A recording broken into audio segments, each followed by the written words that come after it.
Just like put your day up, whatever. Have one day. But I always think that the government standing by money for creating a show. Well, it's too much one. Where they were scaled back. That I feel like that. Back on it. And I feel like, you know, they was that. I don't know if that's. I know there's a lot of. That's just exposure. Yeah, I know what I told her, but the dreams around. I see there. It's good. It is. I might have way back. Otherwise, I'll find her. I think so. I think so. No, it's going on with it. And I'll do it by now. No, I know. Well, it's like asking somebody. You don't want to get smacked. I'm gonna put it here.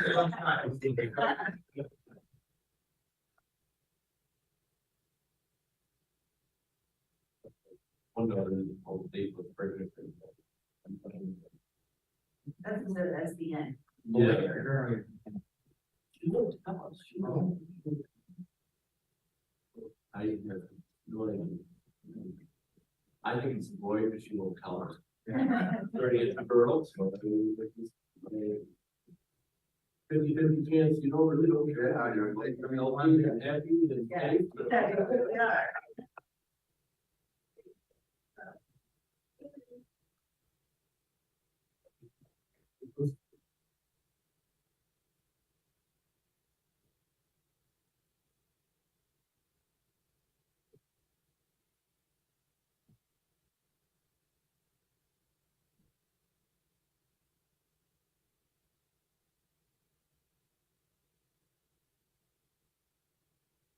So you can go ahead and get started. Call the Utility Policy Committee for Thursday, July 13th, 2023 order. Any changes, additions to the minute and the agenda?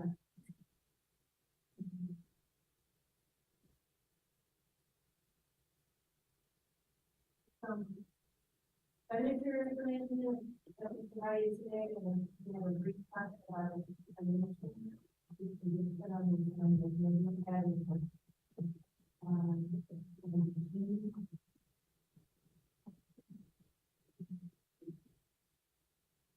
Any other?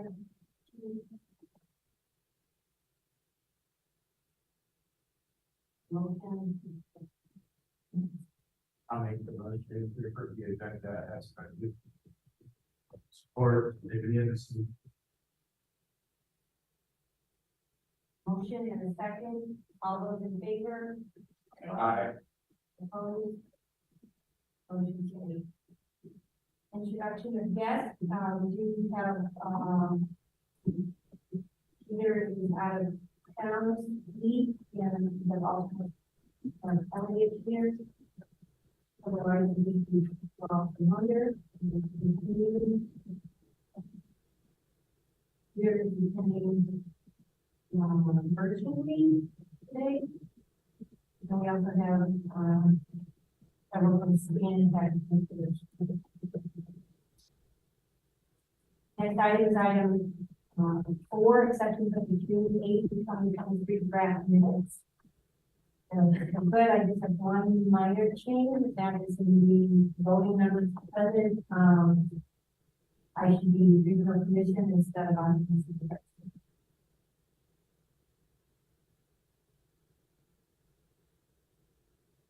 I'll move approval as amended, please. Bart Anderson. Motion by Tom Leeds, support by David Anderson. All those in favor? Aye. Opposed? Motion carried. Any public comments this morning?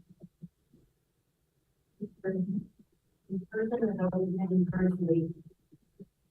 And the first one, please raise your hand.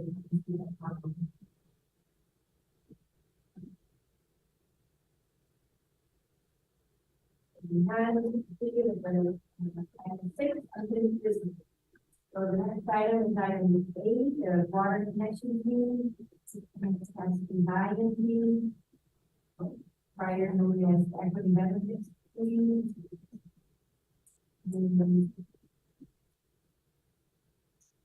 I'll give an update on this morning. We've got a new city attorney in the morning. Just started. So, see, I'm going to progress. More of that. Joe, it stands next to the presentation. They're here doing the presentation for that. More than kind of.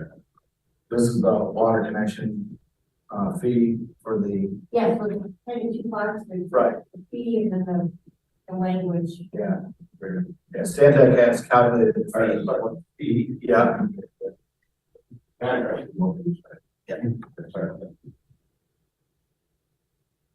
Yeah. Yeah. They are virtual. There's, Michelle, Laura, Turo, yeah. Is Jim Bierman on? he's not on Okay. yet. Yeah, I wonder if, Or maybe they're- Laura, if she's ready to present. Or she can comment to see if Jim is. Yeah, it looks like we're just waiting on Jim to join, and then we can go ahead and get started. Please come back. Yeah, that's great. Capital improvement program update. So we had previously put together those for, Texas Comstock, and then we just finished out originally William Cooper. And we, just close out draft and those out, this week. Everybody's, some error on the map for Richland, that we are correcting to get that back out to, municipalities and change the draft. We'll be looking for any comments on that.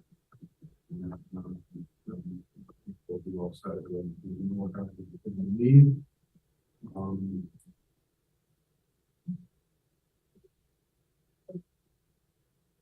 Yeah, so we're internally meeting in August, and pull that up, that is. To kind of fold all that CIP, and existing CIP, to create kind of one new concise CIP. That's an internal meeting that occurs on August 3rd. So we should have something on that. September may be more likely. So there could be some iterations that have to occur with that, but yeah, we would be ready to be presented. You can see the full consensus plan in September. And part of that is the neighborhoods we've been talking about for several months. I think there's another agenda item down the road. We can talk about that in more specifics. I'll just leave it for that. Any questions on that?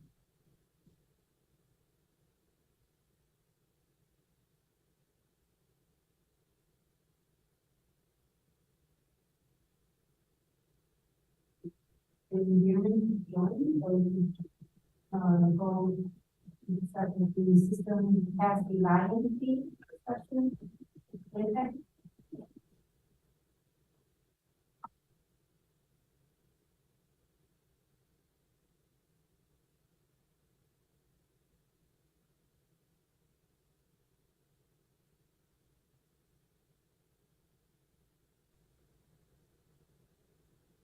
Morning.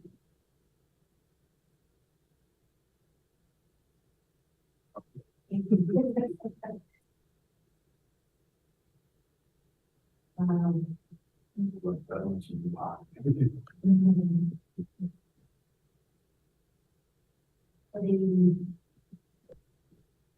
The next item is also stand check the update on the community to the water.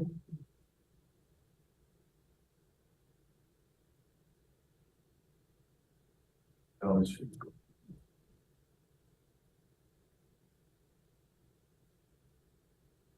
project review. So this is the two projects that were the optional, which is going to be done, Comstock is done just after the agreement was signed, or agreed to, and they're in talking with both, we talked about reimbursing the townships for that. And there's been some discussion about whether or not they would ask for reimbursement.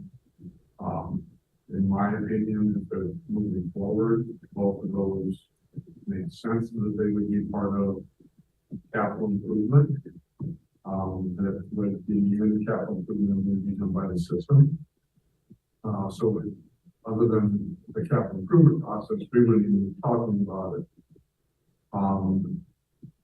But I think that what probably the proper procedure would be that if the townships wanted that reimbursement through the UBC, that they should request that formally, just in terms of the process. So we're not just making stuff up here. There's an actual request from the townships. If they want that reimbursement, bring it to us and we can discuss it, and decide if we're going to do that or not according to the contract. So that was just my request or my recommendation. I don't know that it needs a motion.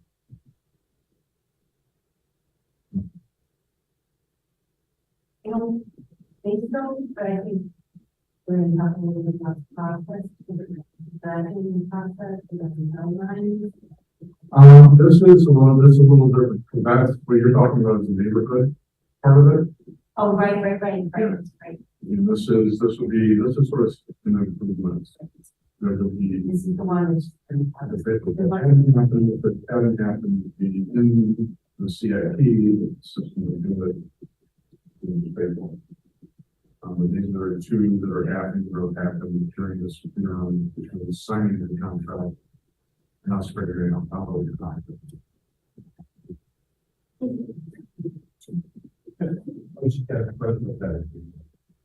Generally speaking, do we have a process and in standard terms for the process, should be asking in advance doing work? The process moving forward is you put it in your capital improvement plan. Yes. It goes in the capital improvement plan and it's the thing.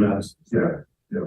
The only sidebar to that process is how are we going to approach or deal with the neighborhoods that aren't really system improvements. It's not really bolstering the system, but just providing more service for more people. No. This case is not. Both of these are what I would consider, in my opinion, and that's why we would like that to come, if they request the reimbursement to come to the board so that we can make a decision that there's a system improvement, not just me making that decision. But they're both sort of system improvements that you look at it. Are we going to have particular items that we expect in that request? So we're going to go back and say, the answer to this, the answer to that. I just request the reimbursement of the project, maybe a little map of it, and then the cost, the Comstock cost is known because it's built. The optional cost is 95% known because it's been bid out. The outdoor cost can vary a little bit because it's probably a price contract, but it's still pretty close. Is there a gray area between a neighborhood problem and a system improvement, or is it red line, some kind of discussion about that in the application? This is system improvement because, or In both of these instances, in my opinion, pretty clear cuts.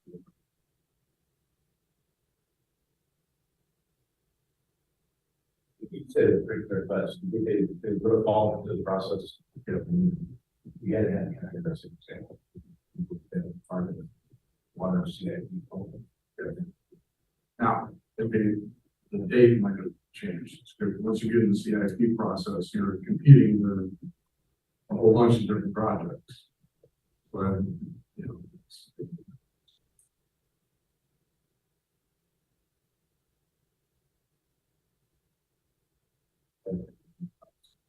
Now, I think the piece that I struggle with in this aspect is this is a local municipality investing into infrastructure that's also being encouraged to do away with the water fund. And so I think part of the request process may be,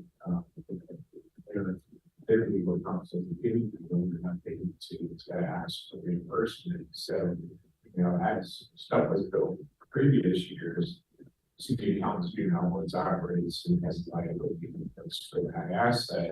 And we're not going to ask for something prior to the contract for it, because this was the first one that the contract was recognized. How does that change? There are some townships that proactively did away with it for the water fund.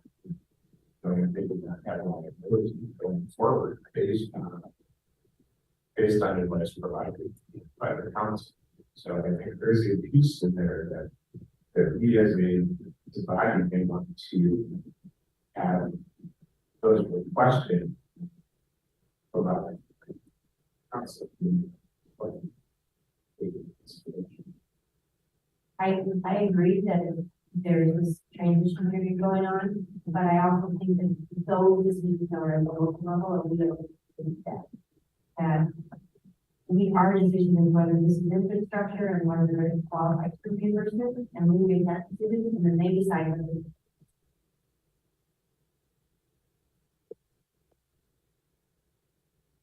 Yeah, I tend to agree with that. I think that's reaching too far beyond our authority in the contract. And everything indicates something is the cost in the inside. And they may or may not answer them. You start.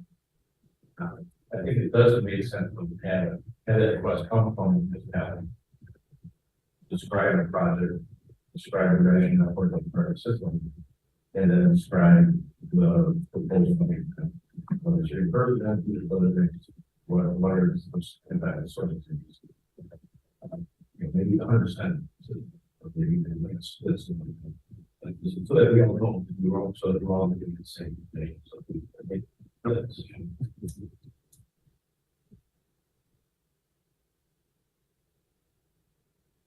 So, yeah, I think we are looking for. I will make the motion. I will make the motion that, that any project, any capital improvement projects that,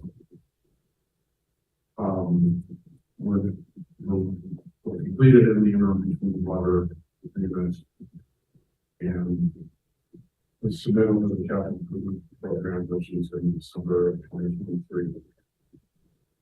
The many municipalities and want me first because they would request that from us for consideration in accordance with the law.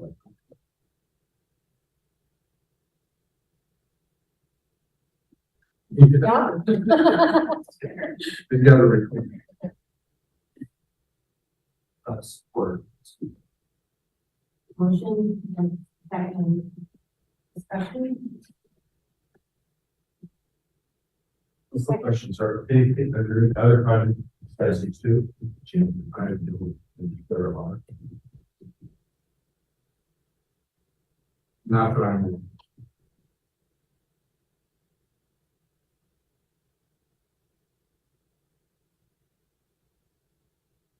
Got time to jump the line still between now and December. You might get to the. You can get money back. Well, I do as a comment in that entrepreneurial Americans trying to get a USD rating on project. One project. Portions of that we made it's started. This summer, that that's been discussed with the whole. So I don't know if that falls in the. I was thinking, because you designed it, you did it, you're bonding for it. So I was just saying, two, we optimize these two projects, so the outside is, we that.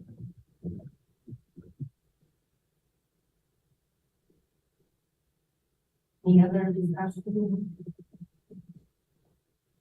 All those in favor? Opposed? Motion carried.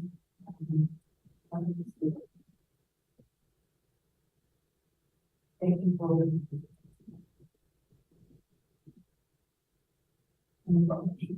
Yeah, we go back to the system capacity buying meeting, June.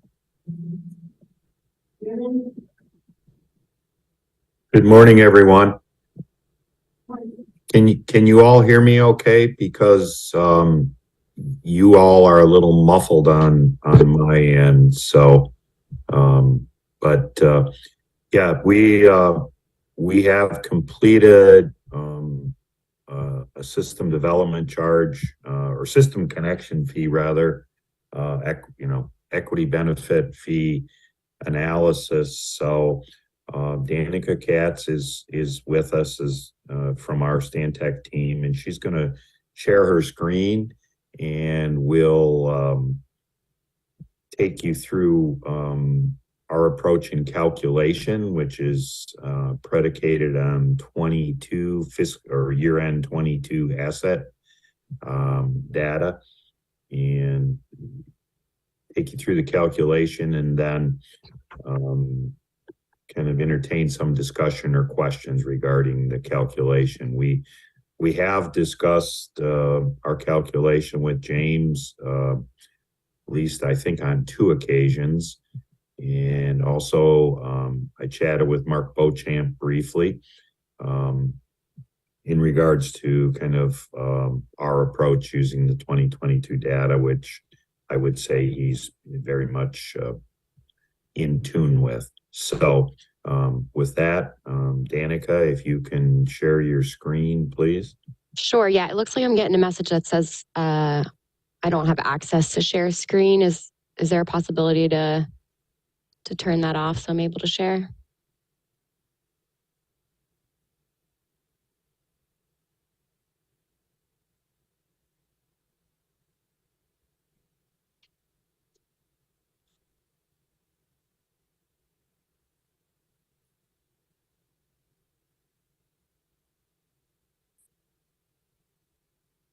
Can you hear me? I Oh, I okay. can I Okay. can hear you, Yeah, I just Danica. wanted to make sure I was coming through. Yeah, it doesn't appear like I'm able to share that presentation.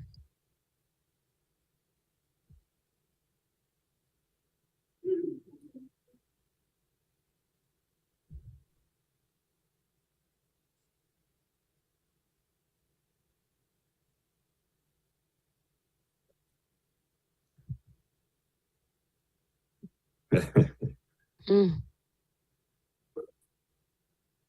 Yeah, I think on UPC's end, you need to probably enable sharing so that Danica can share her screen.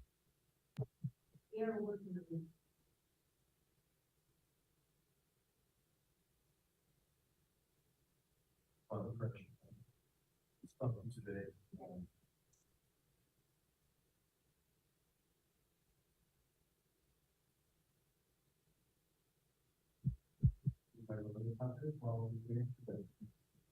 Petition process draft. Let's talk about that. Again, this is the neighborhood policy discussion. And we've been batting this thing around, and I think that probably thinking that if we could put together a subcommittee to sit down and hash it out for an hour and a half, we want to do that here. And then just come up with a policy. And for discussion, maybe approval, and understanding that it might not be perfect, and we'll learn as these things happen, and we can adjust, but at least be nice to have a start of the moment. If it's coming, we have a gentleman from Heritage States call last time, so there's potentially, at least there could be others that I'm not aware of, maybe it's really want or needed. It needs to get that together so that everybody understands what the rules are, and if they're out there carrying petitions around, what we might. So I would recommend that if you have the subcommittee, I would like to have the G's on that. I would like to have everybody useful to be on that. At least one person.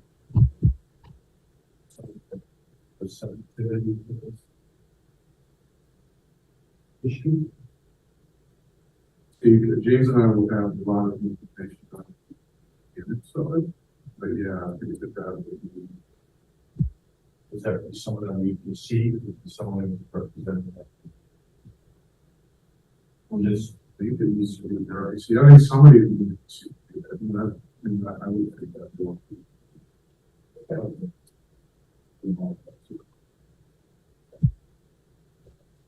But, okay, Yeah, it's there, like we heard in. maybe one other person from, so three of us and somebody from the township. I think you would unless there's someone else.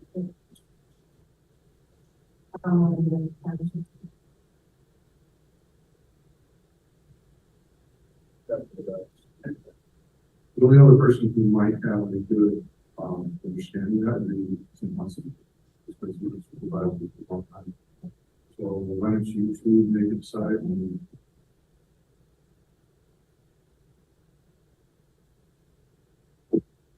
let me know, and then we'll put together and do.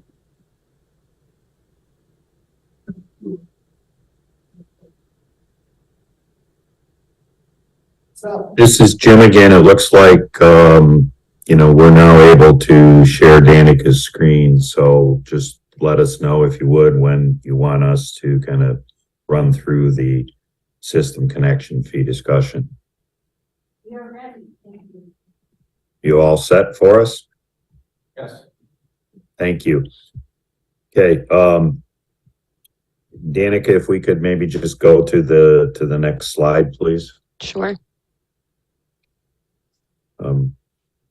As we mentioned,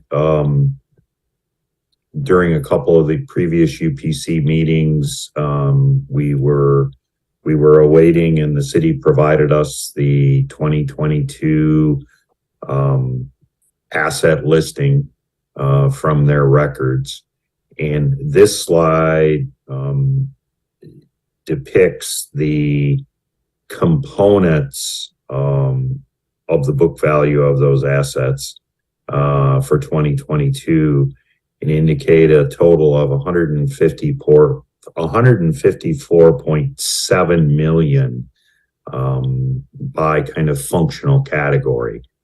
As we show there, as you would expect, the distribution mains is the largest percentage. So we utilized the 154.7 to begin our calculation. Next slide, please, Danica. And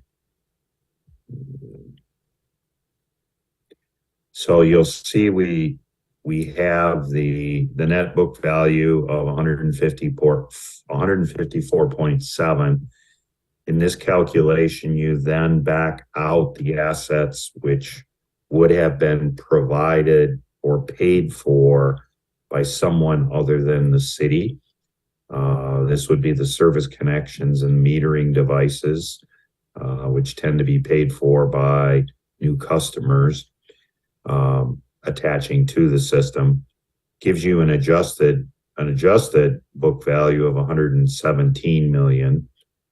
You then also back out the principal of the debt outstanding within the calculation, because the assumption is that when the customers join the system, that debt service, ongoing debt service will be paid for in their rate structure.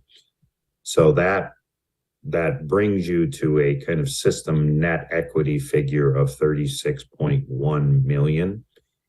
And you then divide that by the equivalent connections on the system, recognizing that equivalent connections are different than number of customers due to customers having larger meter sizes. So that 52,260 is an equivalent connections figure.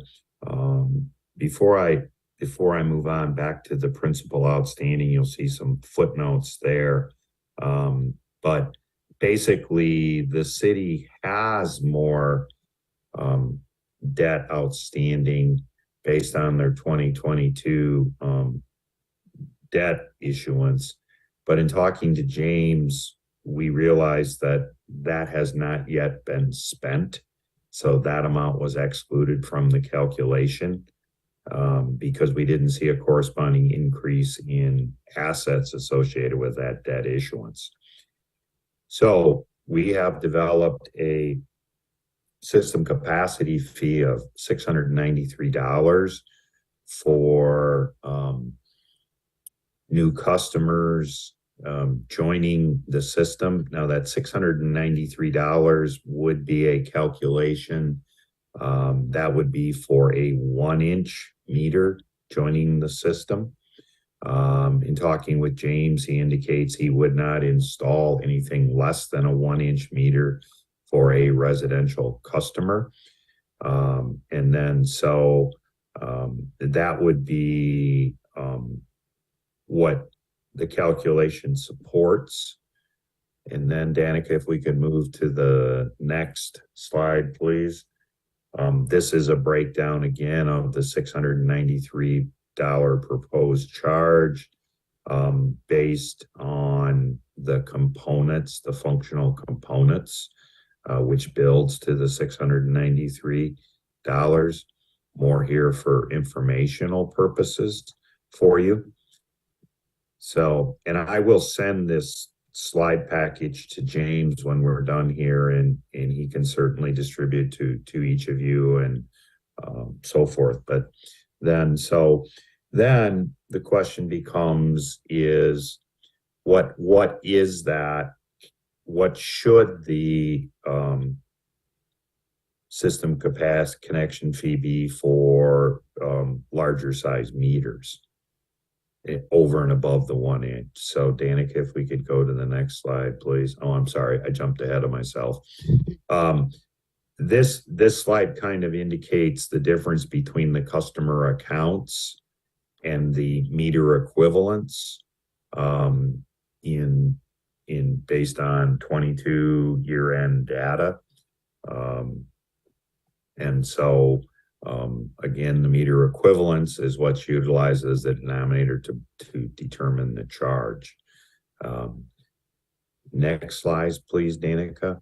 And then so this would be what the calculated system connection fee would look like for meter sizes greater than 1-inch.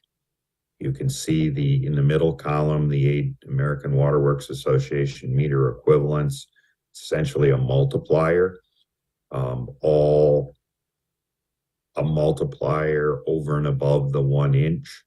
So you will see how the different meter sizes, then the larger meter sizes obviously generate a larger possible system connection fee. So that's kind of where we've come in on the system connection fee side of things. I would suggest for your consideration that this will be a new charge for the city customers over and above the 6,000 to connect to the system that the city currently charges. You have some options here. You can phase it in over a period of time. You could implement the whole charge in, currently. We have clients that have done it both ways. So, I would just suggest that as you look through or consider kind of the proposed system connection fee. Any questions at this point? Yes. David Anderson here. So how does depreciation figure into the net book value at the starting? Well, you're starting with the asset registry, and you're starting with the net book value of the assets. So at our starting point, that would be the remaining asset value at year end 22. So that's a moving number. Every year it changes. That was yeah, I'm struggling to hear you a little bit, but That's what I should yell into here. Yeah. Has this been working? Okay. So I'll try to speak loudly. No, I can hear you much better now. Thank you. Okay, so that number changes each year, as does the outstanding debt. So are we talking about calculating this every single year to give us a new number? So that's a great question. Let's go into that a little bit in that, like those capital numbers, our net book value, our outstanding principal at $81 million, those do change every year. Right. But recognizing how we implement capital, oftentimes it takes us 2 or 3 years to implement a suite of projects that we've got on the table. We would recommend that the UBC look at this every 5 years or something like that, because these numbers, they will change every year. And however, to really get a good understanding of where they're going, you probably want to take a little higher. You want to zoom out a little bit. When we down, we're not. Correct. Over time, given our current capital program, we are going to continue to build net book value at a greater rate than we depreciate. So that's going to continue to come up. So as these numbers are calculated every year, we would anticipate that the connection system buying fee would continue to go up every year. I think it's important to, look at that, through a lens of reasonableness to see like $693. Is that the number UBC wants to charge? That's the exact calculation. Where does the UBC want to go with this? The other thing that we can talk about is, ramping that up over a few years. We don't have it right now. We want to just all in. That's an option, or a ramp period. And then when you want to look at it again, maybe 3 years, maybe 5 years, and take that into consideration. So this is something that UBC has the ability and the autonomy to kind of take all this into consideration and do what the UBC would like to do, or you could just make this a mechanical calculation and you just hammer it out every year. Those are all options. Yeah, and I would support what James said. This is not a calculation that we typically do each and every year for our clients. Unlike looking at, what are the revenue needs, right? And needed rate increases. So, this, while it's a significant charge that has not been on the books before, if you will, for lack of a better term, it doesn't generate a whole lot of revenue on the system. We've factored it into our FAMS model which we've shared with you before, you know, to see what kind of implications it would have on the needed rate increase that we've, you know, shared with you, the 8%. And quite honestly, it doesn't really move the needle at all. It does help slightly to kind of improve debt service coverage ratios and so forth. But we really looked long and hard at the calculation to say, okay, with this implemented, you know, could you go perhaps to say a 7.5% increase rather than an 8%, and it truly doesn't move the needle at all. There's just not that much growth currently factored into the model.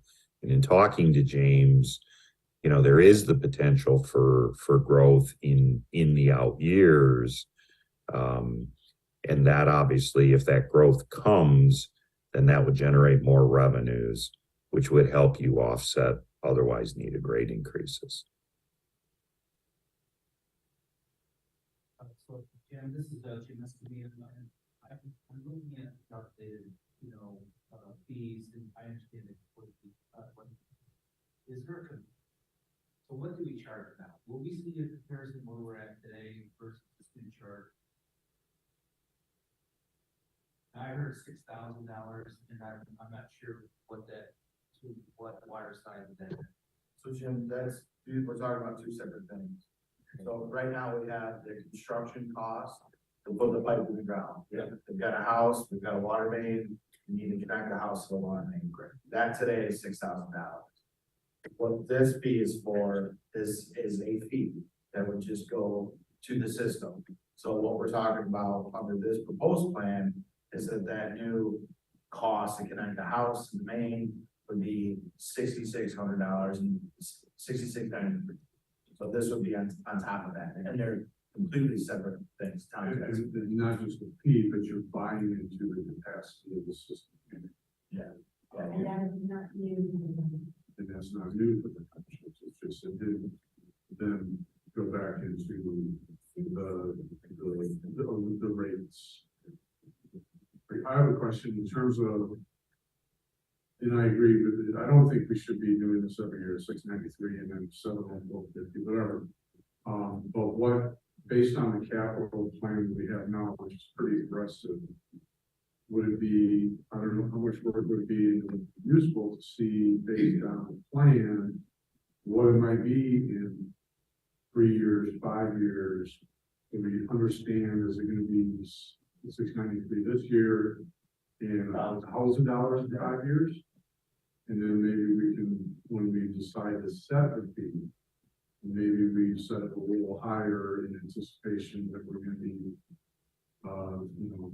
a little ahead of the game for a couple of years and a little behind the game for a couple of years. To even it out so we don't have to change it every year. And number two, is that legal for us to set that fee if it isn't backed by, I suppose it would be backed if we did that analysis.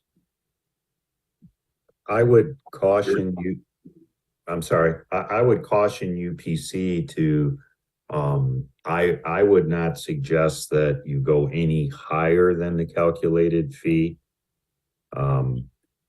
This type of fee often causes developers, for instance, who operate in different areas and so forth. They can, it could end up to be a lightning rod, if you will. I don't think really, we're tacking, say you were to decide to go $600 for a system connection fee, and you were to keep that in place 2 or 3 years. I mean, we are talking new connections to the system, new houses, new builds. It's a pretty, overall, with the cost of a new build, it's pretty insignificant, right, in the overall scheme of things. So I would just caution you to as you consider your options, I wouldn't suggest setting it above the 693 level in anticipation of events that may or may not occur a couple years in advance. You know, you could phase it in at time. You could set it at a number now and leave it for 2 to 3 years and then come back and revisit the calculation once you have a couple more years of actual results and impacts on, you know, the asset registry numbers. Could we set it at 700? That's closer to 693 than 600. This is a different question here. So I know that this is a little more theoretical, but let's say it's multifamily out. So I'm just wondering about, so let's say you're gonna build a 50-unit complex, multifamily. We're talking about a lot of multifamily in Kalamazoo County right now. Are we talking about, I mean, basically, is that like an 8-inch line, you know, to feed 50-unit multifamily or something? I mean, For 50, probably not. For a 50 unit, let's say that 30. 30, probably the 3 or 4 inch range. For that size of development. So then on a per unit basis, it's much less than in a multifamily. Right. Than the 693 per unit. Right. But on the other hand, there is that discussion now about the huge housing crisis where you're adding more cost building housing and what effect is that going to have. And I know you could say, well, 693 is not really material. And maybe once you start talking about multifamily, maybe it's only 200 or 300 units. Who knows? By the time you know, do your division there, times whether you're paying.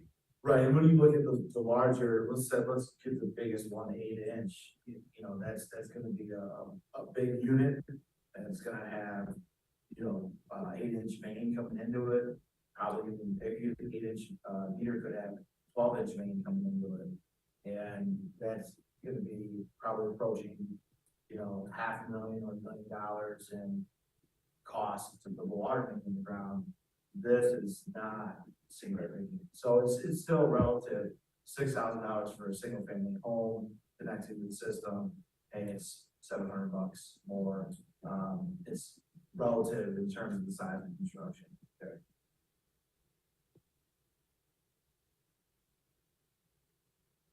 I know you said there's not, how many new connections do we have on an annual basis? $700 times across the system. Jim, did you go into that? I know we've estimated, you know, 300 to 500 a year. That number jumps around a little bit, but that's been, you know, broadly what we've been seeing. Is there, Yeah. you guys look into that at all? Yeah, we can pull up the FAMS model, I believe, because also on the call is Laura Arturo from our team and Nish Patel. And we can go into the A tab, as we call it, and we can share with you what the existing growth is projected in the FAMS model today. So I don't know, Danica, since you have screen sharing, if you want to do that as well, or if Laura can, you know, somebody just, if you would, please pull up the FAMS model and we can share the growth assumptions with UPC. Yeah, sounds good. One of us will get that pulled up. Thanks.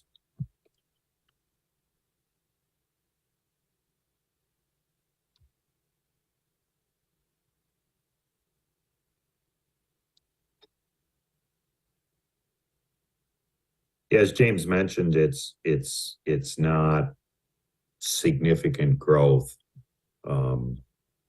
factored into the forecast. Now, obviously, as time moves on, and you know, if you were, you know, let's say you have the Marshall situation up here where somebody decides to locate a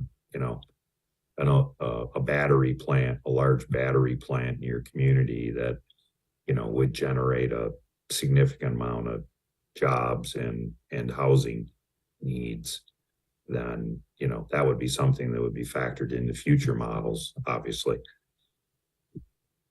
But this 400 new connections, like $700, $280,000. Yeah. That's not even enough to make a damage in our rate increase model, is it? I don't believe so. You got this of the damage. Right, that's not gonna offset, any kind of rate change. I think it does help us get over, what's the true cost? Providing service, yeah. And it's just pieces of pieces, cost of learning curve, and very new up there, very good cost of tax. That, within parameters can roughly come.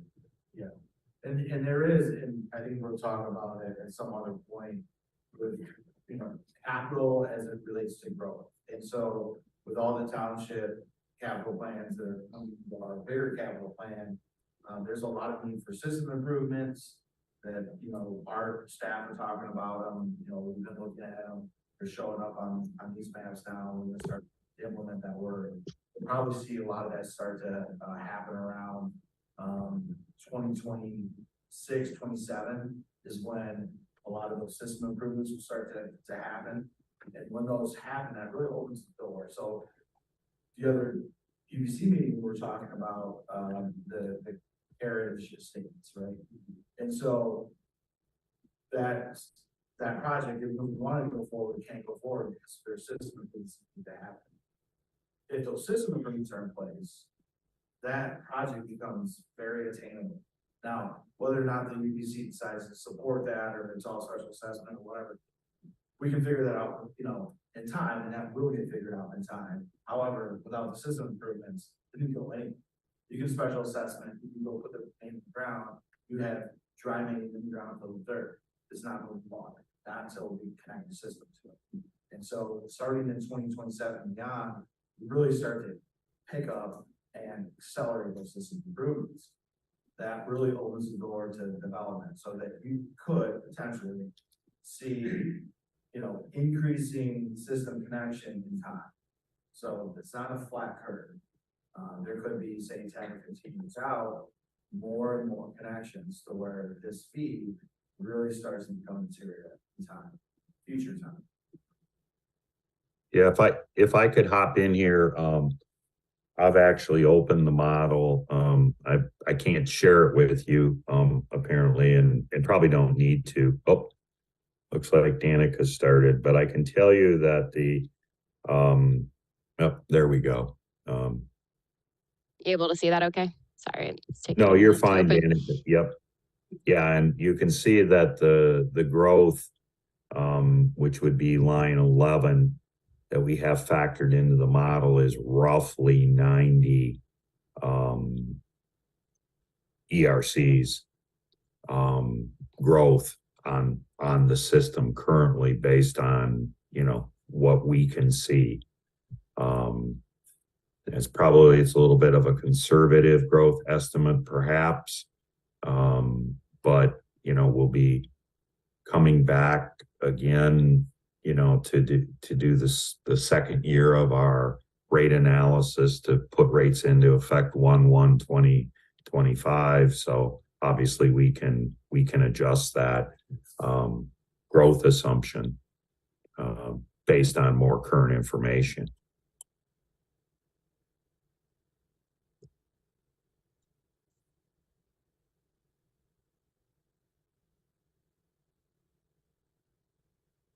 Our next step on this.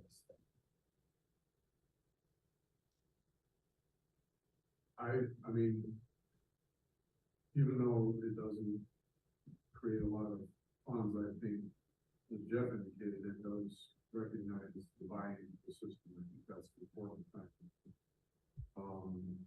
And we have now our rate consultant telling us it's 693.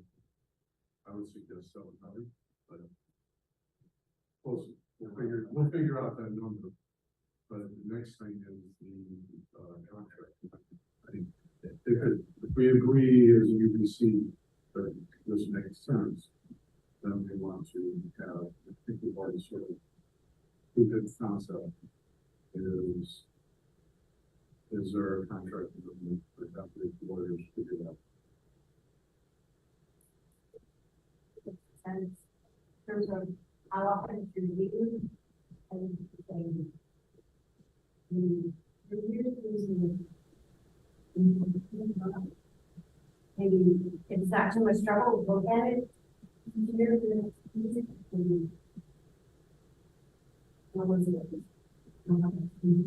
Yeah, I think you can always look at it, that's certainly an option. How much effort goes into calculating that? Are those just numbers you have from other information?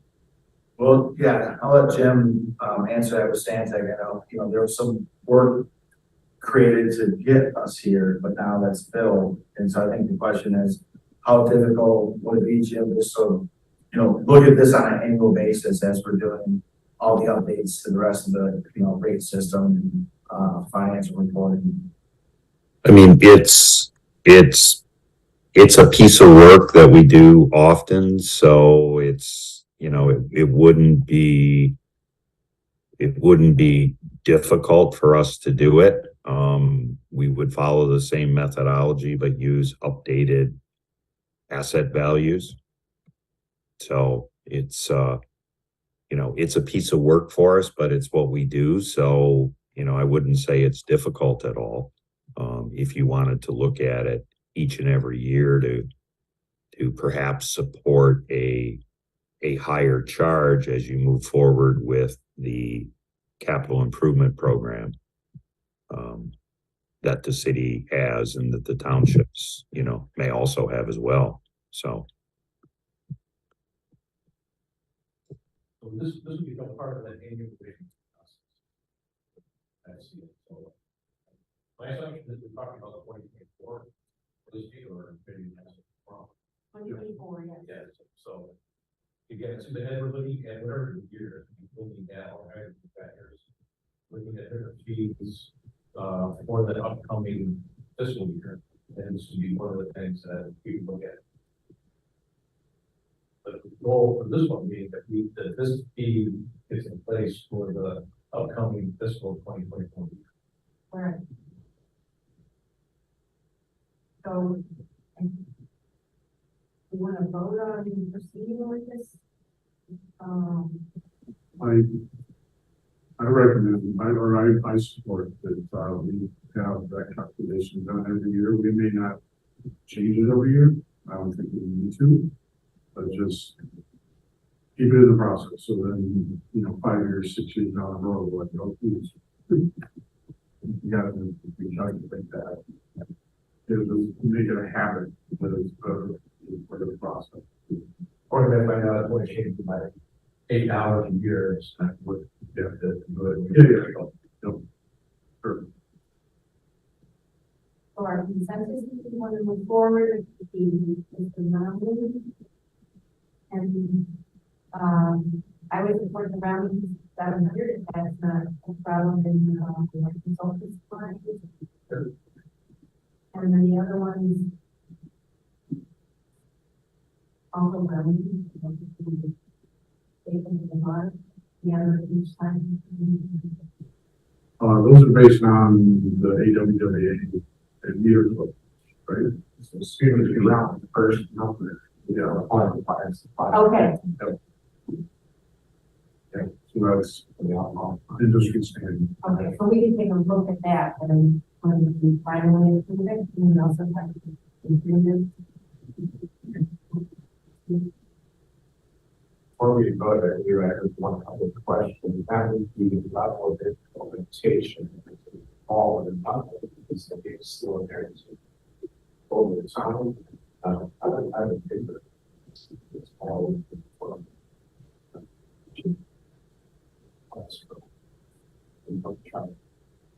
able to scale this in.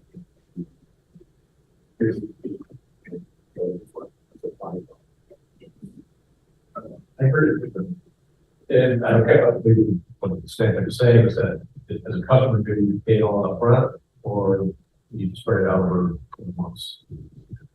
As a building, yeah, for that, but that, spreading that out, that once the charge is the authority in place. Correct, we already, have it in place, and, Mr. Paget, Brett Paget brought that to us last meeting, where, you know, right now, if you call for a new service connection, $6,000 in the city, you've got options available for you to spread that over a number of years, so. I think, and I thought Stanley was talking about and I agree with you, something that one time, but, and I don't actually know that we need to vote today. We need that, very good discussion.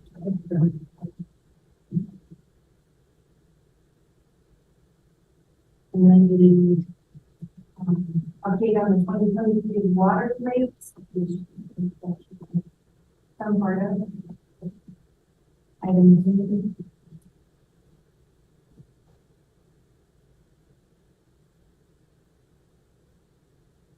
Jim, anything on that item before we break it out? And I know when you talk about schedule.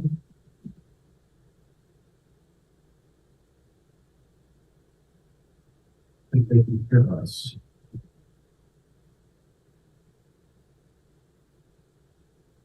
Jim, we're on to item 15, an update on the 2023 water rates. Yeah, and I think I attempted to cover that earlier, but basically now with us completing the system connection fee analysis and factoring in the effects of that with the limited growth that's forecasted in the model, we basically, I would say, have completed the revenue sufficiency analysis, the needs of the system. It still appears to us is that a 8% increase for overall for the system would be our recommendation beginning January 1 of 2024, barring any significant changes that occurs you know, to the data that we've already been provided by the city. So far, we haven't seen that. We talk with James often about that as we complete our analysis. So that's really kind of where we're at. We can actually move to the next step with UPC support to actually start to develop the equalized rates by class for, you know, the residential customers, whether they're inside the city or in this, you know, in the townships, and so forth, and get that all set to go. Certainly can work with you and James to kind of, you know, determine next steps, but I think we're very much on schedule to get the rest of this analysis wrapped up and then, you know, presented ultimately up to city council to approve the, you know, the necessary steps that they have to go through to get the rate change effective January 1 of 2024. Simply put, we will take the rate components that actually Bart Foster developed last year and went into effect 1/1/23, and we will take each component and increase it by 8%, both the readiness to serve charges and the volumetric charges, and then we do a revenue check to say, okay, based on what we believe we have for forecasted 2024 volumes, does that generate the needed rate revenues for the system? That's always one of our checks in our processes. So I think we're in good shape. Ultimately, we'll need to factor in whatever UPC decides for the system connection fee to go into effect 1/1/24, and factor that in the model. Like I said earlier, it's not going to have any significant impact on that 8% needed rate increase. But it does tie it down exactly to the system development charge that the group decides goes into effect for new customers January of 2024.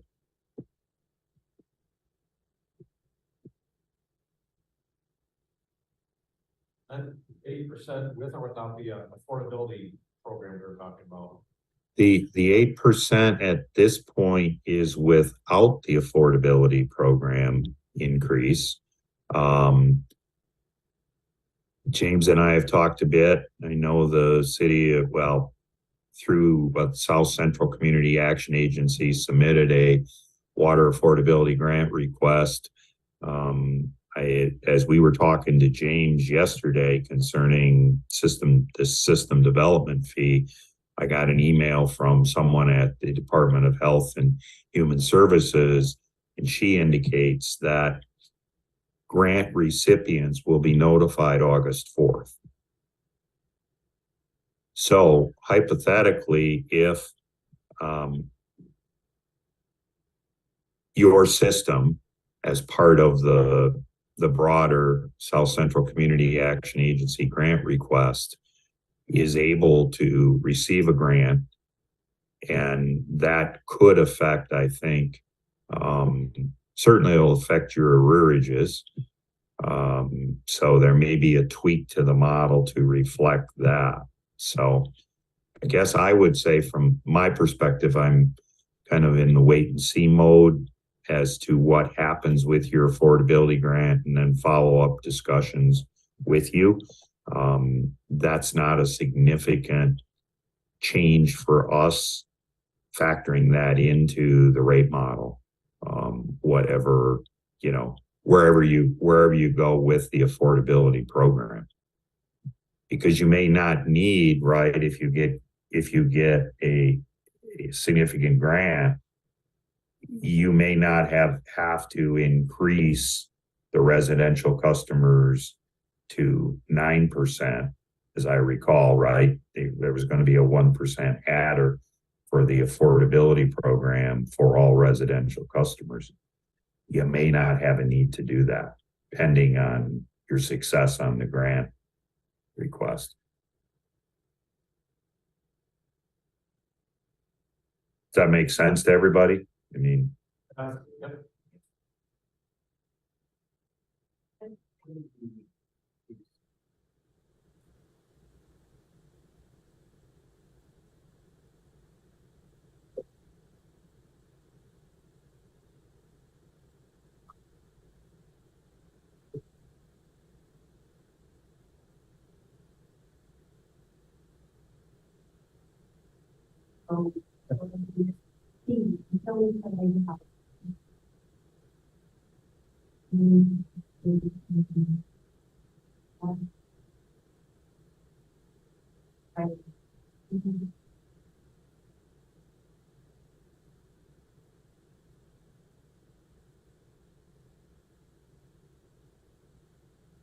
That was kind of a look back question, I think. So I want to raise another one to overview.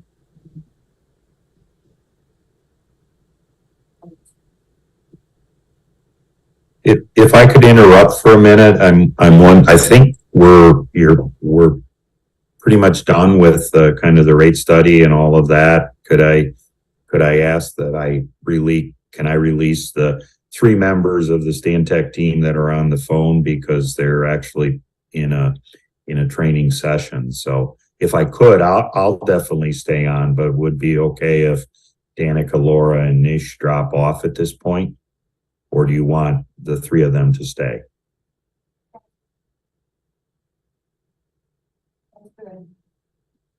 That's okay. Yeah, because I'm sorry, ma'am. I'm having a hard time hearing you for whatever reason. Okay, thank you. Thank you all. Yeah. Hey.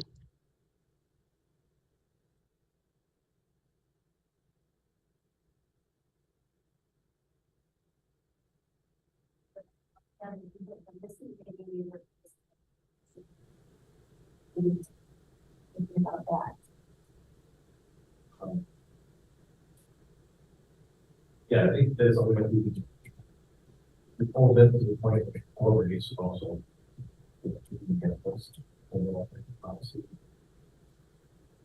Let's try to do it one day. And that, copy the. You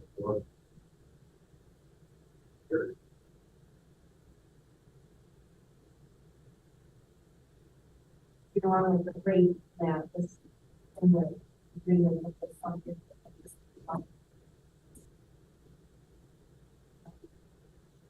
Okay, we talked about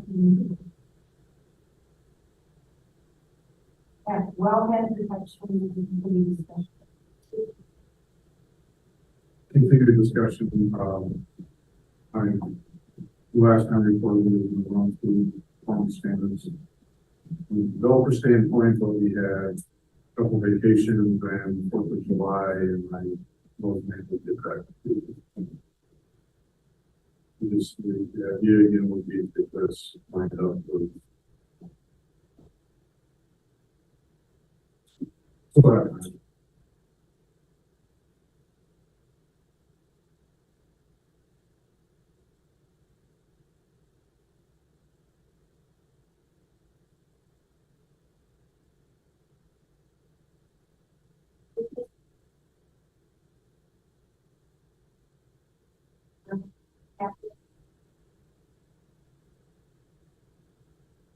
Yeah, I'd be happy to. So appendix D, that's, schedule of values for parts and pieces that will charge. When we go out and install, services that are not the standardized cost. So, in the ordinance, there's the standardized cost for the kitchen order, which is all the residential stuff. That's $6,000. You know, no matter how big or how far, what side of the street, where you're at, whatever, it's just standardized rate for that. When we get up to the bigger size, there's 2-inch and above, it's really put together a cost estimate for each location. Each location is different. So we use that appendix D to kind of build that price. That's the pricing list and to put that on there. And that goes all the way up to 8 inches. One of the things that we discovered during the PFAS response work that we did in Richland Township and Cooper Township is that we were we installed over 500 services with that word, is that we were coming into locations that had on-site wells, that needed well abandonment, and then they also needed private side plumbing modifications. And so that was not something that we historically performed in-house under a suite of services. That was something that we either had to coordinate with the homeowner, hey, go get your contractor to go do that stuff, and then we'll come back and do this stuff. And we actually put it in the contract in Cooper Township, where, you know, that was kind of part of our suite of services. So what we're proposing with this amendment is to be able to offer all those additional services at a per cost rate. So that's something we bid that stuff out this year. So we've got contracts in place to perform that work. And so now if, you know, a customer calls us, we can be a one-stop shop, and we can do the well abandonment, we can do the interior plumbing modifications and the private side service install if need be. So it doesn't apply to everybody. It's not you know, a requirement that you have to do it. But if we're, you know, what we call a well out situation where we're responding, the well's gone out, and we're now connected on the city, we have this as an option to offer, you know, turnkey system. So that's kind of the long and the short of it. And, you know, with UPC approval, we would essentially implement that going. So the $6,000 goes from the pipe in the street to the meter in the basement. Correct. Or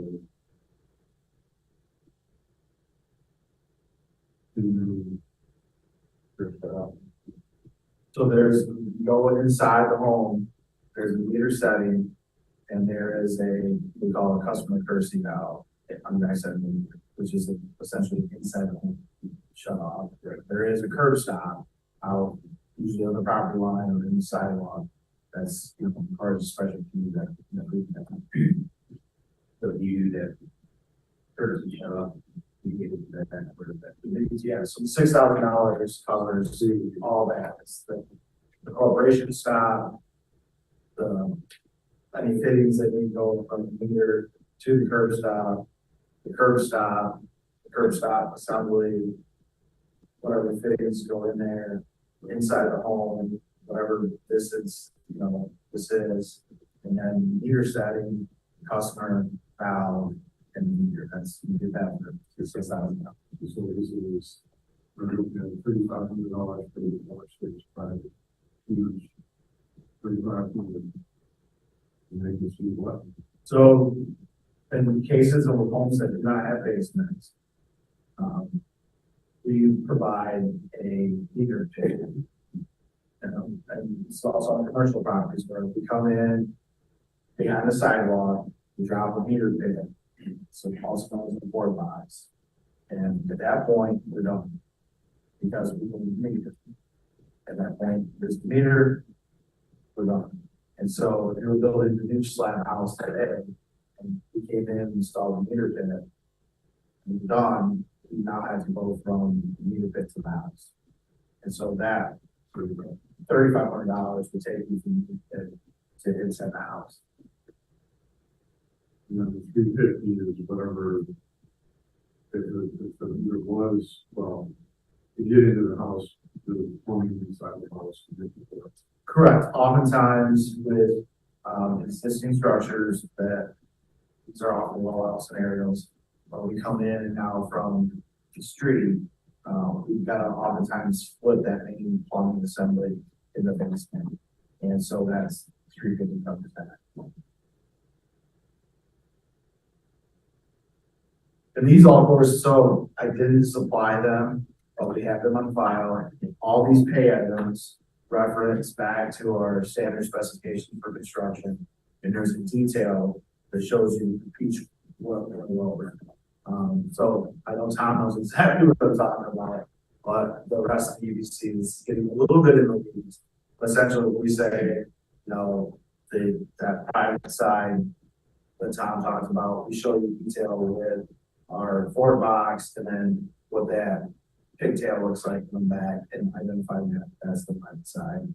So there is a drawing, we call that a detail that goes with each one of these pay items.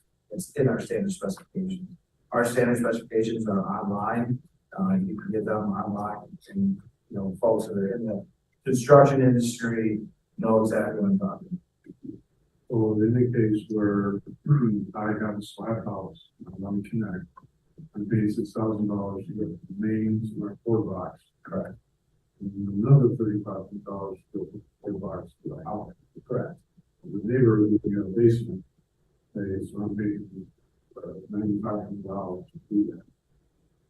Neighbor's got a basement, is paying $6,000 to get the same service. Correct. But the basement, so the floor box is pretty substantial. It's a big construction. It's about this big around, goes 5 foot deep, all the way down to the bottom. They're having a basement. There is an advantage to that, certainly, and there's an advantage from the maintenance standpoint on it. But there is a good identification. There is a good discussion item that within our rate structure. And again, if you live in a basement and I live in a slab house, we pay the same water bill.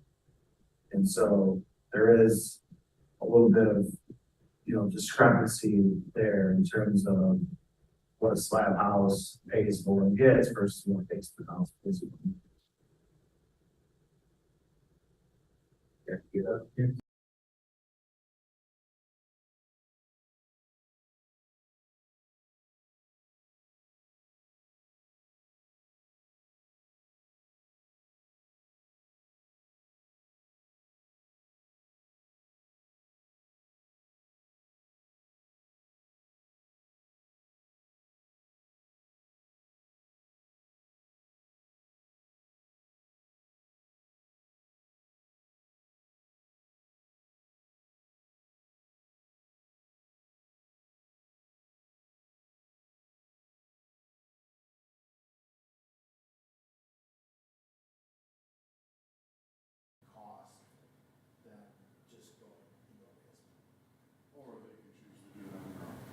Correct, yes, yeah, that's always an option. With these turnkey options, same with the well abandonment. You know, as long as you get a well abandonment permit and you follow state law on well abandonments, you're welcome to do that yourself. Hire your own contractor. Or, we can do that for you, turnkey. I assume you're copper all the way. Correct. And, so you don't use packs. No, we do not use that in our system. James, I'd just like to say, I think it's a very good opportunity to provide that full service. And we've had wells go out and other issues where the homeowners are just beside themselves as how to deal with all of the things that you just alluded to, because it's all site specific.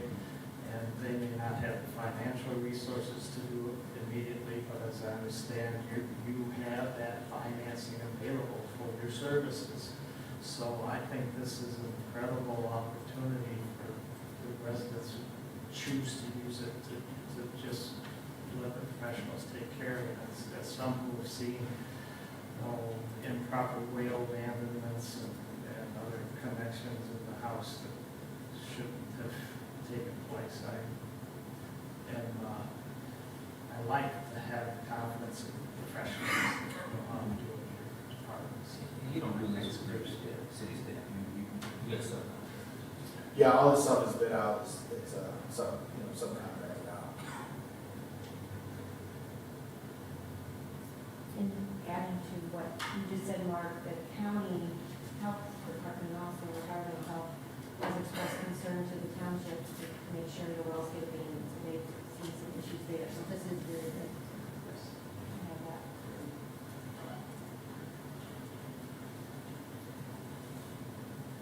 Just a quick question on that, if they're monitoring that, I mean, you could say, hey, I can't afford the well abandonment right now, just do it myself, and then you never do it.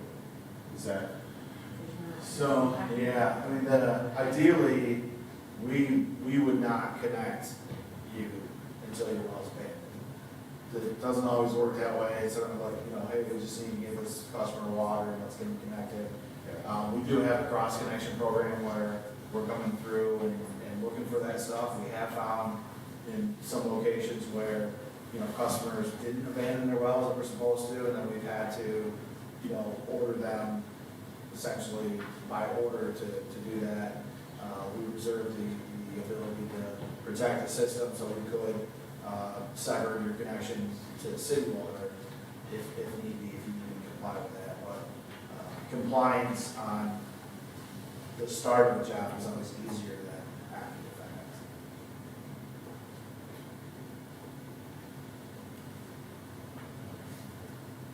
So does that need to be a motion for the amendment? So, this is a contract amendment, so it's going to go to the city commission and to the township. I think it No, it's just we're just adding items of MSD.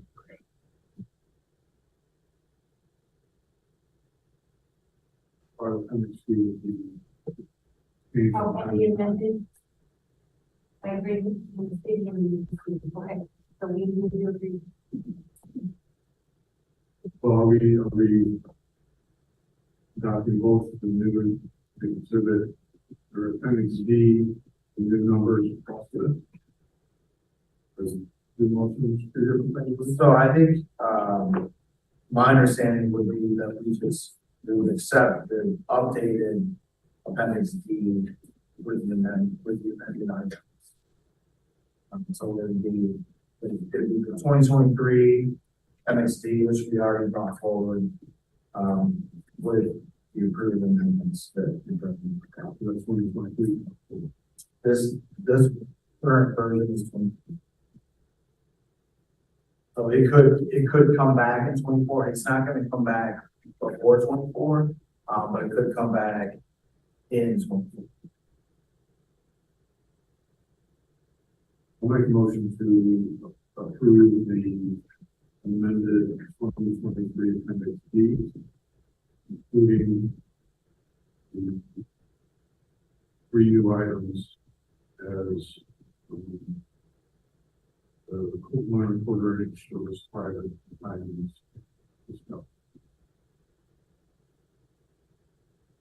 Or Motion by Tom, second by Lee. Discussion. All those in favor? Opposed? Motion carries 7-0.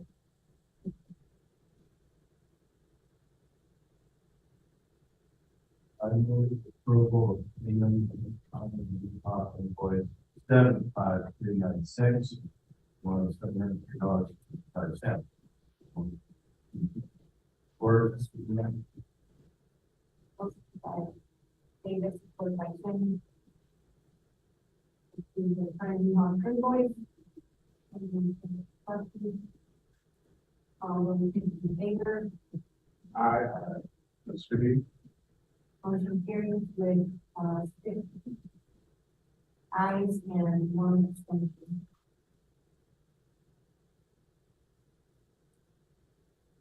approval of the Residential After LLC invoice payment, invoice number 5993, amount of $352.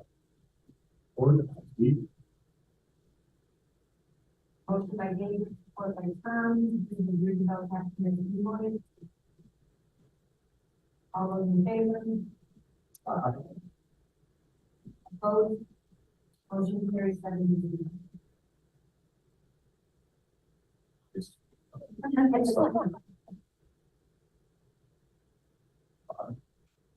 Yeah, well, I was going to make the announcement after the last month, but, License Associates has the merged we had in March. And,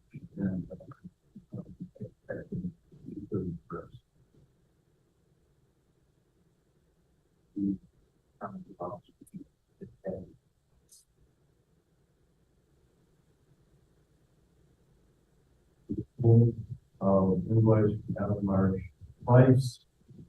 Invoice number 17009.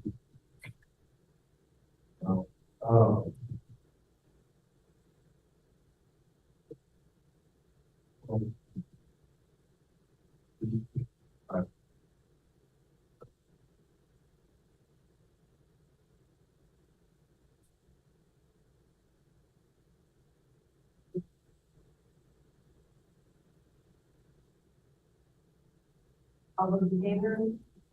Aye. Opposed? Motion carries 0-1 abstention.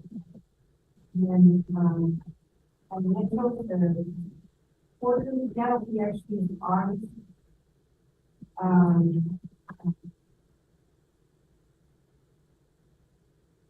There's now.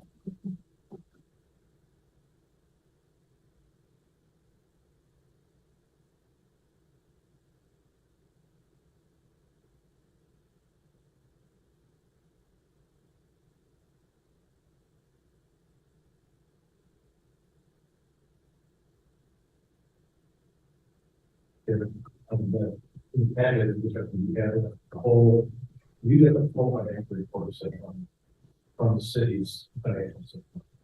So obviously you can see that it's managing the project. That will be entire system. That's been the past thing, this information. And that's been the bigger categories. The information is good for that. Okay. So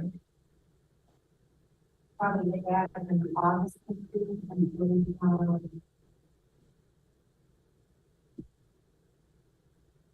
it's kind of approximately on the August.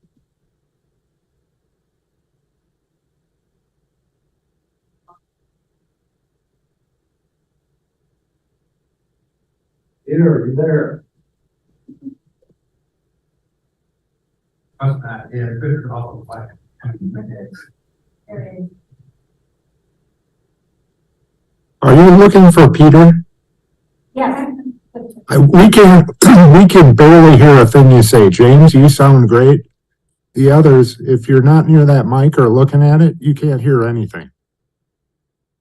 Sorry, can you tell me your question? Yeah, can you hear me? I'm sorry, can you say that again? No, okay, so. Peter, the question was whether or not you have a question regarding the audit. Yes, as part of the contract, there's a component that talks about annually receiving the audit and then the ability to look at the detail behind it. And my request would be to meet with Steve, your alternate, as well as the finance director, just to walk through the audit, and then perhaps between us, or maybe Steve could bring a couple details back. I did take a look at it and I had a couple questions, and rather than going into the minutia with all, I thought it might be a good idea for us to get together, and I would ask the board if they would think that is something I should do.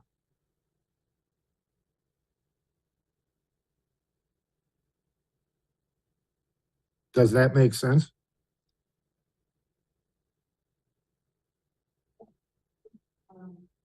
I don't know if you do that. Yeah, I think like what we've done before, we just had that meeting offline and just set it up. Yeah, absolutely. And then maybe at the next meeting, we could walk through some of the coverage ratio and that type of thing. We spend a lot of time trying to develop a rate, and this is just a means of saying, hey, how did we do, kind of. Thank you. Peter, feel free to reach out to me and then we can set it up. Thank you. Item 8, member alternate comments. So let's start with,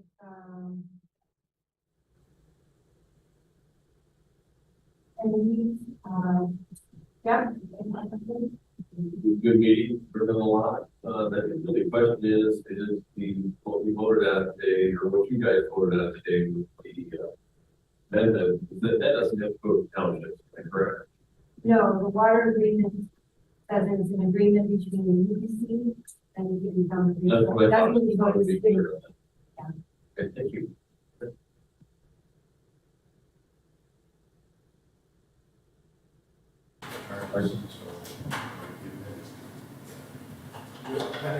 We've never brought NXV to the commission. No, because Okay. it's a list of values, and then we create an estimate. We give that to the customer agrees to the estimate. So it's never gone to commission. The rates have. So it's an informal city.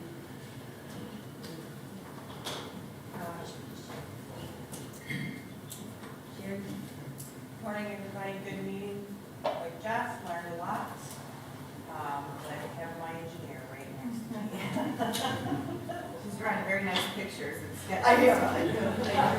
I drew pictures of what you're talking about.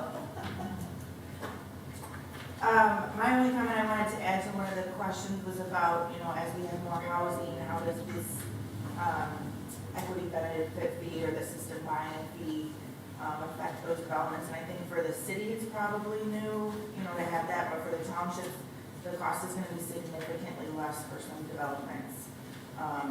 So I just wanted to add that perspective that because of the overall contract and the system being recognized as a whole, some of the housing that I know upcoming that's going through planning commission and whatnot will actually see a reduction in their costs.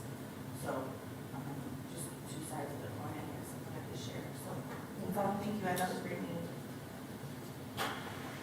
On TV, I saw for breaking up of forever chemicals and that, a small operation, but is the city looking at anything in the future for breaking up PFAS and forever chemicals in your system?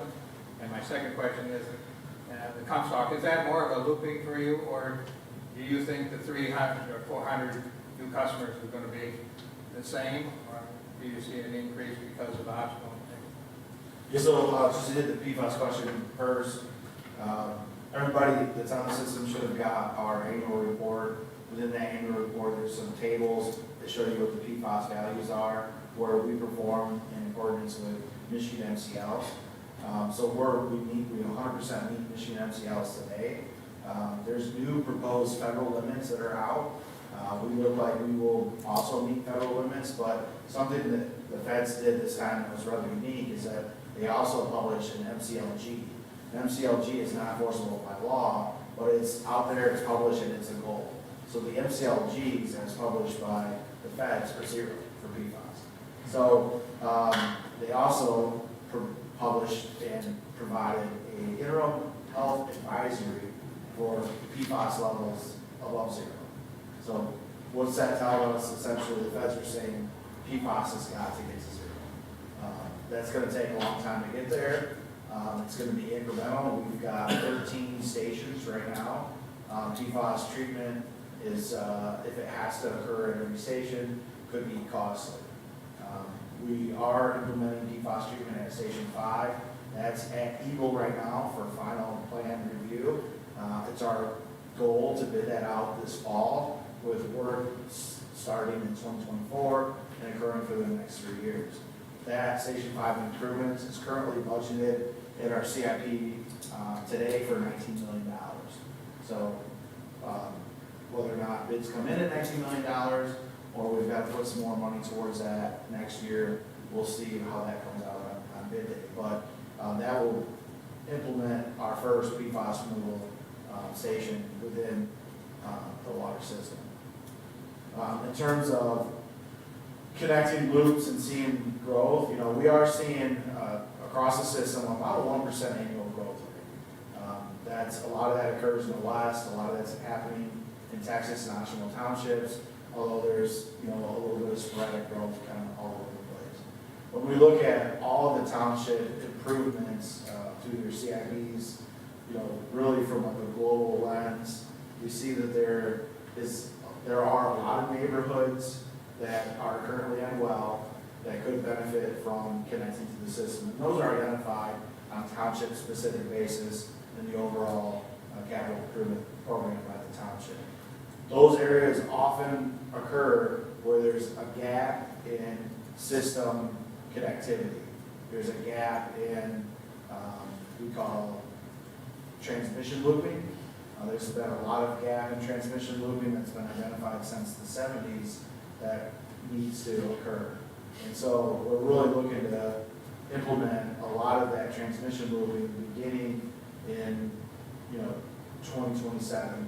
We are doing it. Some of that's occurring. We've got a Ridgeland project I think it's going to occur in 2025. So there's other projects that are happening before this, but in 2027 we see that we're going to start to pick up the pace on a lot of those township transmission loops. And so that then really creates an opportunity for a neighborhood that didn't exist before. So that's what we were talking earlier about, when this option's available, we'll likely see that annual growth rate start to pick up in the next 10 to 15 years, if all else being equal. Thank you. Any questions? So PFAS free is obtainable? So total PFAS free is not measurable right now. Our limit of measurement is 2. So we can go 2.5, 2.4, 2.3, 2.2, 2.1, 2.0. At 1.9, it's just not detect.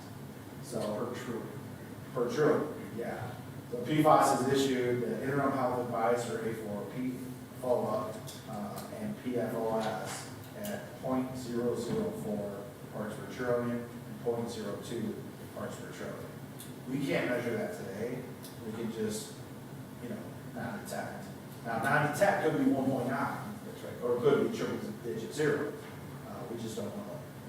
I would imagine the EPA feels strongly that technology is going to increase to a point where we can triple digit 0 detect all the way down. And the technology there is can filter that out. Correct. Or will be. Will be.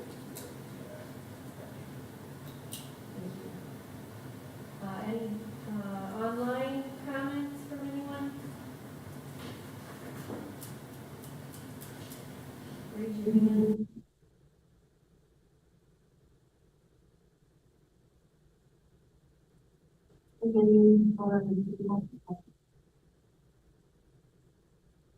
I identified place it merged with Marsh.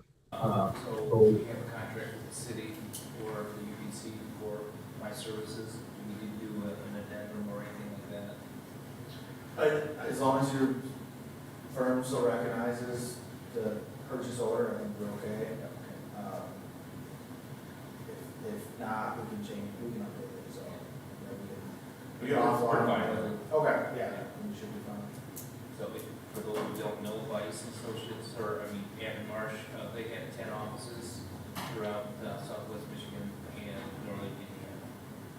And started out primarily as a civil engineering firm, marine engineering, and we had architecture in South Bend along with our services, and adding our engineering and our architects kind of like was a nice blend, and also strengthened our civil and structural. Yeah, that's good. And for those that don't know, Kevin Marsh is our engineer of record for the Ransom Street project. They did a good job designing it, and that construction starts tomorrow, Monday. So it's going to go on for the next 2 years. And we have a couple buildings, new houses that's going on Ransom too, that I think maybe really groundbreaking.